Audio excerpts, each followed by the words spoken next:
Якутский коммунально-строительный техникум продлил прием документов для абитуриентов до 1 сентября. Однако прием заявок на специальности, выделенные по квоте, завершен. Приемной комиссии осталось из них отобрать лучшие. Продолжит тему Аэлита Никулина. В последнее время востребованы кадры для жилищно-коммунальной отрасли и строительства. Именно таких специалистов готовят в Якутском коммунально-строительном техникуме сроком обучения 2 года и 10 месяцев.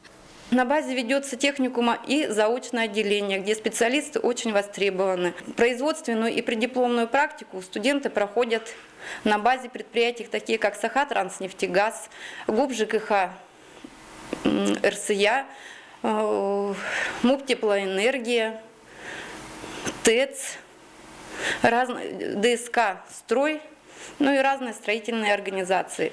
Руководство техникума настраивает своих выпускников начинать трудовой стаж в улусах. Это, по их мнению, позволит обрести опыт, что в конечном итоге отразится на качестве работы.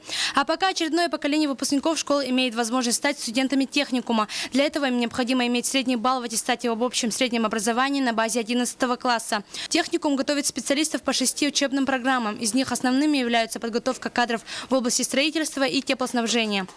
Самая востребованная специальность, конечно, это строительство и эксплуатация зданий и сооружений. На эту специальность подали заявление более 100 абитуриентов. Проходной балл 4, получился 4,0, 25 первых человек. Отметим, на другие специальности количество поданных заявок доходит до 70 человек, то есть на одно место претендует 2 человека. Помимо обучения студентов, в учреждении проводят курсы повышения квалификации, экономической грамотности и переподготовки по профессиям. Аэлита Никулина, Сергей Васильев, НВК Саха, Якутск.